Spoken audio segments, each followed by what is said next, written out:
And what Netflix have done with Drive to Survive, and by the way, I am completely unbiased. I'd work for Formula One, but if I thought Drive to Survive was terrible, I'd happily sit here and tell you it's terrible. No, who would? And Ian knows I'm not backwards and coming forwards with an opinion. No. I think it's brilliant because it's done the best job ever. And listen, we've got brilliant F1 broadcasters in this country, F1 TV and Sky Sports, the English-speaking F1 broadcasters, Channel 4, they all do an amazing job. But what Netflix managed to do beyond that is show what people like me love about it. The internal politics, the stories up and down the field, the fact that, take last weekend, for example, one of the teams was only able to field one car, the drama behind that. They've shown they've showcased everything around the sport so well. And yes, okay, they take a bit of creative license here and there. And have they gone too far on occasion? Yeah. Definitely once or twice. But actually, the last series got that balance fantastically. The season's just out. It doesn't matter if they use a radio message from a different race to convey a storyline.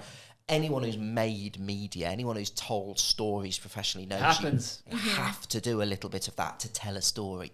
So they've captured what the sport's about so well and brought it to a new audience. And when I was working with Iain 10 years ago, we never came across any other F1 fans, did we? Nope. I was the only one that would sit there and talk about it. When I was at school before that, they've made so many more people love the thing I love. Yeah. So I got called on TikTok the other day. I watched my first Grand Prix in 1998. I dared to have an opinion on a podcast, can you believe it? And someone said to me, talking utter rubbish, Drive to Survive fan.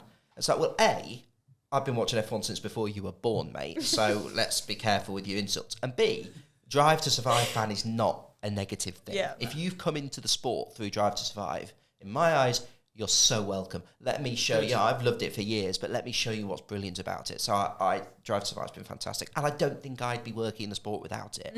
I do 2 F1 podcasts. I do a little bit of work covering the races. I do occasional bits with F1 TV, occasional bits with 5 Live, BBC Radio. But most of my work is in the ether around the sport. That wouldn't be there without and the learning. Yes, and the learning and teaching people about it, particularly with F1 Explains. F1 Explains is a podcast that doesn't go, right, let's talk about the last Grand Prix. It takes on individual topics and go, right, this episode's about why the drivers are so fit. We don't need to talk about the last race. So it's, again, learning, explaining, having fun with the ecosystem around it. None of that would be there without Drive to Survive. Yeah. Just circling back to gaming briefly, obviously in the pandemic, everything was put on ice, right? You couldn't really do anything. No live events, everything else. And then sim racing all of a sudden became a huge thing, where your actual genuine racers now were all having rigs at home, right? That must have been a unique thing for you to witness as an F1 fan. It was great. But it was amazing, right? Yeah, it was like, well, but again, we were all looking for something to watch, weren't we? And especially, so the F1 season, it used to run March to October. Now there's so many races, it runs early March until December this year. But by the time the pandemic had happened, we were into June and we hadn't had an F1 race since October. I'm sort of chomping at the bit to watch some Formula, the thing I love, I've not been able to watch for 6-7 months. And cleverly, F1 were, well, let's stream. That's the closest thing we can get. So yeah, they did the stream of the F1 sim racing esports, and it was fantastic, and it went down really well, and the drivers loved it. So it was a great idea. Yeah. And again, that's helped, and F1's kept up its. I think it ran into a bit of trouble this year, but it's now just got going. But F1's launched its, it's continued its sort of esports sim racing journey, which is fantastic. So yeah, the gaming and Formula One sit really close. And something I can say, I raced briefly when I was a kid. I raced for about 5 years in sort of the areas where the drivers started. I'm a better presenter than I was a racing driver. I'm very realistic about my own talent, right? But I've done a bit of racing, and the skills are cross-transferable. It is not coincidence, and we've seen people like, I interviewed a guy called James Baldwin who won a competition called World's Fastest Gamer or World's Fastest Race or something like that. Apologies, James, or the team if I've got the title wrong, but something like that. And, he's gone on to race for a Jensen Button-owned racing team. He came in through gaming. Sebastian Job, who's one of Red Bull's esports racers, he has also done sim racing setups for the real life F1 team. So he's, when the team were out on the track, he's back at the factory setting up Max's car on the sim. The worlds combine. That's what's so good about sim racing, right? If you're a football fan and you want to be a footballer, for example, playing FIFA is not going to get you there. Great comparison. But the great thing about sim racing is it is so like for like to a certain degree. Obviously, it gives you that experience. I mean, we've found out we've got a sim racing set up here at Guild now. I'll show you it after this.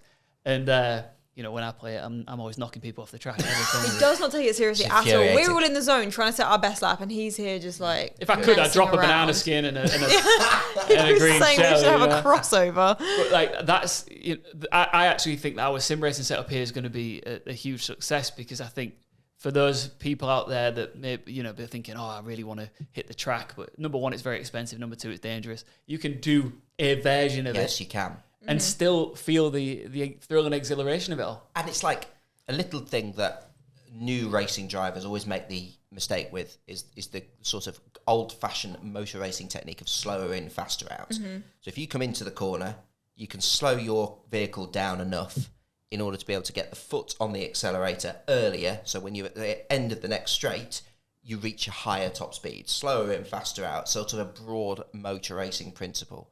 What do people do when they get in when they game? They do exactly the same thing. They fly in, they go far too quickly, they go off the track. So it's little things like the slower in, faster out technique. That is the same in the digital world as it is in the real world. Yeah. Again, you don't get that with something like FIFA. Yeah. I'm sure there are some areas where, of course, they cross, but you're right. Some of those principles from gaming and in real life do cross over. I could score as many goals as I want with my left foot on FIFA, but it's never gonna. That's never going to translate to real life. Yeah. No, it is really cool, because when I first started looking at sim racing rigs, and I've worked a couple of events now with I worked Player 00, which is like a Heineken event where they brought these players in from around the world that were all really good in their field at sim racing.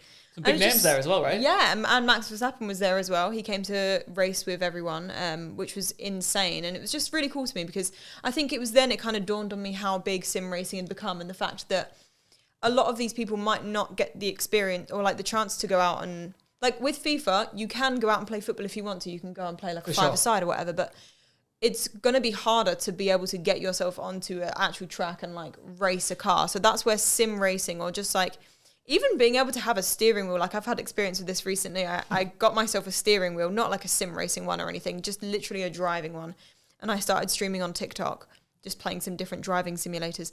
And the amount of young people, especially women, I would say probably 80% female, everybody asking me, where did I get the steering wheel? How can I get one? What driving games can I do? And it's just cool. It's blowing my mind how big it's become, especially with that demographic. It's just nothing I've ever seen before. Nothing that was really present when I was playing games as a teenager either. So it's super, super cool. And I'm glad to see it's really taking off.